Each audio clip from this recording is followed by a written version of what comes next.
And during today's press briefing, Fox White House correspondent, our own Peter Doocy, confronted the White House press secretary, Karine Jean-Pierre, over this strange blunder. And as per usual, she refused to directly answer Peter's question. Take a look.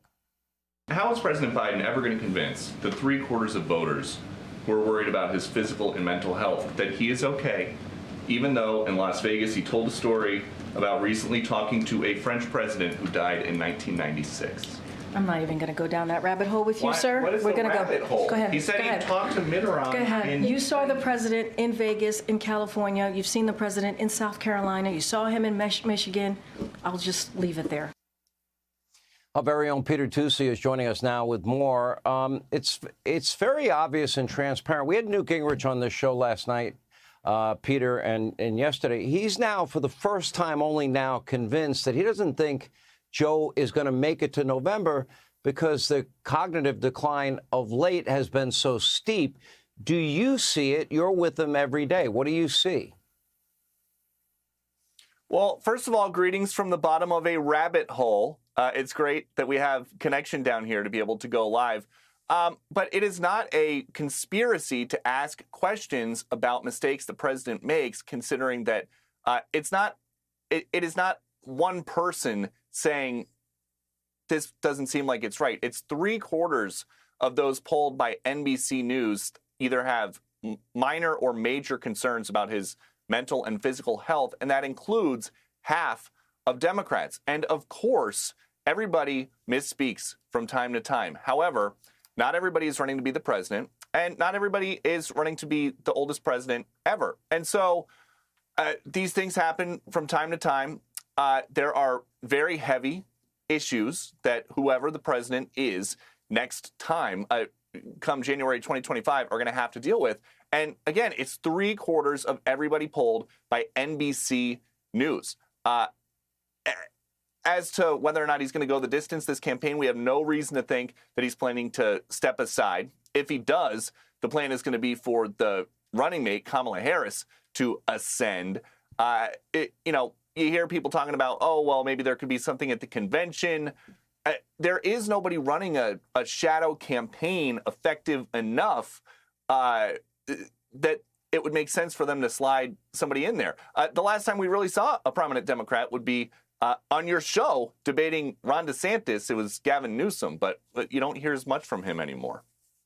Well, he's been out campaigning for Joe Biden, to my mind, defending the impossible. In the middle of my interview with Governor Newsom, at one point I just stopped the interview. I said, here's your problem. The guy that you are praising so much is not capable of sitting here next to me and having a conversation on this level, because he's simply not. Now, when you compare the hours that Donald Trump will devote to interviews, and he makes one mistake, boy, if it's Pelosi and Vice President Harris and he mixes it up, they're not taking into account all of this. I can't think of a single event, and you correct me if I'm wrong, that Joe Biden, a clean event where he didn't have cognitive struggles or, difficulty in determining whether to exit stage left or stage right, because that's now become a big problem. I can't think of a clean event. Can you?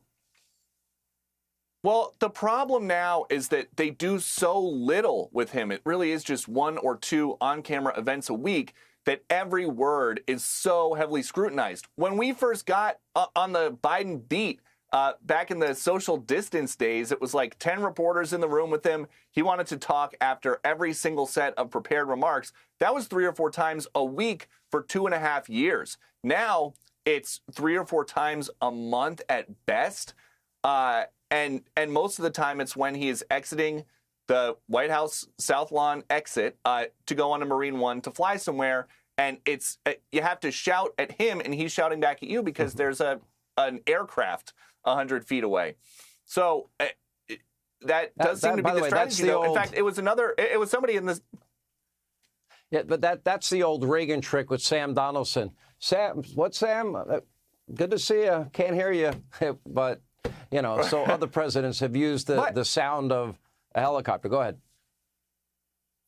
Well, somebody in the second row at the press briefing today asked Karine Jean-Pierre about why there's no Super Bowl interview. Doesn't he want to have this huge audience? why has he done so many fewer press events and press availabilities than all of his recent predecessors? And she said, I can't deny the numbers, that they are fewer, but he's going to try to get out there in new ways. And she mentioned radio interviews and podcasts and social media, which have been used by Barack Obama, Donald Trump, and Biden 2020 very effectively. So these are not new things, but they are basically telling us not to expect to see or hear more from him between now and November. Well, I mean, I doubt he's going to be going on with Charlemagne Lagarde again, who's been pretty critical lately, as many others have been.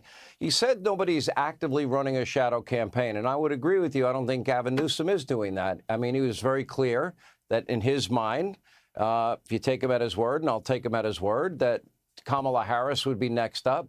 However, does that negate the possibility? You keep hearing the name Michelle Obama. They go to Michelle Obama at the convention. Will you, take up the mantle? Your country needs you. Is there that quiet shadow campaign maybe going on? I've seen no evidence of it. I have no reason to believe she wants to go back to Washington at all. I don't think she liked it the first time. I think that would probably be optimism by like the 50% or so of Democrats who are polled by NBC who think that Biden, who are concerned that Biden has mental or physical issues that might be a problem for him in a second term. But from people that we hear from, that's not something that Michelle Obama wants, even though, as we've seen in the post-presidency, with just book sales alone, she is probably the most popular Democrat alive. Yeah, it'll be interesting. We'll certainly be watching. Peter, thanks for asking questions.